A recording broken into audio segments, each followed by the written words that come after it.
इस साल बिहार में विधानसभा का चुनाव होना है और हर चुनावी पार्टी इस साल चुनावी मोड़ पर है, चाहे वो भारतीय जनता पार्टी हो, चाहे वो आरजेडी हो, कांग्रेस पार्टी हो, जेडीयू हो, चिराग पासवान की पार्टी हो, जीतन राम मांझी की पार्टी हो, सब लोग अपने अपने दांव खेल रहे हैं।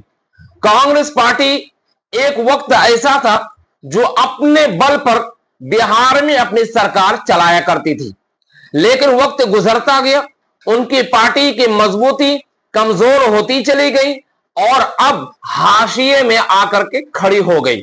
लेकिन इस बीच में जो 2025 की साल है, इस साल में कांग्रेस कमेटी ने एक ऐसी बैठक, एक ऐसा राजनीतिक तौर पर अपना कदम रखा जिसको कांग्रेस पार्टी को यह लगा कि अब बिहार से अपने रेजोल्यूशन और अपने इंकलाब को हम पूरे देश के अंदर मजबूत कर सकते हैं, जिसकी वजह से कांग्रेस पार्टी राहुल गांधी के नेतृत्व में एक ऐसी पार्टी को तैयार करके बिहार के अंदर लॉन्च कर दिया जो एक मजबूत दल और एक मजबूत हथियार के तौर पर इस साल के चुनाव को लड़ने की तैयारी में है और अपनी खोई हुई जमीन की तलाश में लगी हुई है।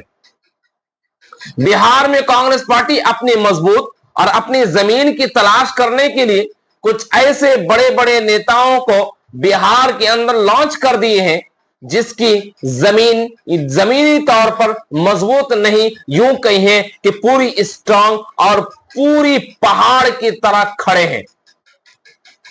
अभी हाल ही में जो टीम बनाया गया है कांग्रेस पार्टी के द्वारा, वो टीम सिर्फ मजबूत ही नहीं बल्कि जमीनी तौर पर काम करने वाली टीम भी है। सबसे पहले कांग्रेस पार्टी ने बिहार के अंदर प्रभारी को चेंज किया और प्रभारी को कर्नाटका से बुला करके बिहार के अंदर लॉन्च कर दिया कृष्ण अल्लावरू को, और उनकी जमीनी जो हकीकत है वो कुछ और है और वो जमीनी तौर पर काम करते हुए कांग्रेस पार्टी को डे बाय डे मजबूत करते हुए दिखाई दे रहे हैं।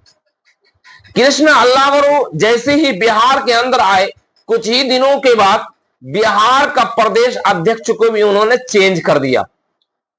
पहले राजेश कुमार, अब उनको बना दिया गया। पहले अखिलेश प्रसाद सिंह थे, अब क्या किसको बनाए? राजेश कुमार, जो ओबीसी से आते हैं। इनको ओबीसी को साधने के लिए, ओबीसी को वोटर्स को कभी छिटकने ना दिया जाए, जिसकी वजह से ओबीसी नेताओं को उन्होंने प्रदेश अध्यक्ष बना दिया। राजेश कुमार को प्रदेश अध्यक्ष बनाने के तुरंत बाद कन्हैया कुमार, जो कहीं का नेता तो नहीं है, कहीं से कोई सांसद है ना विधायक है, लेकिन उनकी जबान कैंची की तरह चलती है, उनको बिहार में लॉन्च कर दिया और बिहार के अंदर लॉन्च करके रोजगार दो, पलायन रोको यात्रा करने के लिए 500 किलोमीटर दूरी तय कर बिहार में पटना के अंदर जो रैलियां हुई और फिर कांग्रेस पार्टी के कन्हैया कुमार को हिरासत में ले लिया गया। कन्हैया कुमार को लॉन्च किया। उसके तुरंत बाद एक खबर यह भी सामने निकल करके आ रही है, कांग्रेस पार्टी के एक कद्दावर नेता इमरान प्रतापगढ़ी, जो प्रतापगढ़ से ताल्लुक रखते हैं, महाराष्ट्र से सांसद है, लेकिन वो बिहार के अंदर उनको भी लॉन्च कर दिया गया। अभी कुछ ही दिनों में बेतिया में उन्होंने एक प्रोग्राम किया था जिसके जरिए से ये अनुमान लगाया जा रहा है उसको भी बिहार के अंदर लॉन्च करने की बात कही जा रही है। और बिहार के एक जमीनी नेता जो 6 बार का सांसद रहे, जो इंडिपेंडेंट सांसद है, निर्दलीय सांसद है, पप्पू यादव, उनको भी एक बहुत बड़ी जिम्मेदारी कांग्रेस पार्टी की तरफ से दी जाने वाली है।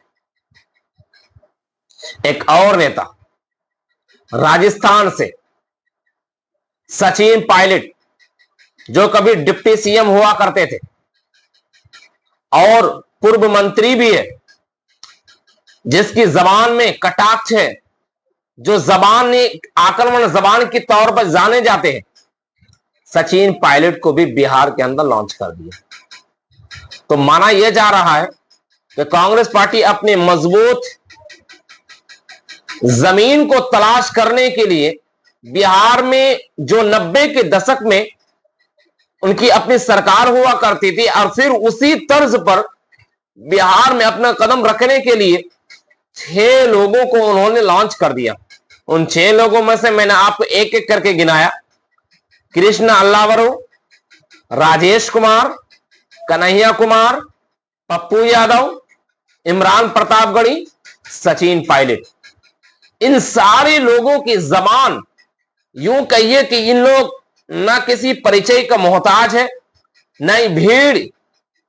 इनके नाम सुनते ही लाखों और करोड़ों की भीड़ जमा हो जाती है। ऐसे लोगों को बिहार के अंदर लॉन्च करके कांग्रेस पार्टी अपना दांव चलने की कोशिश में है।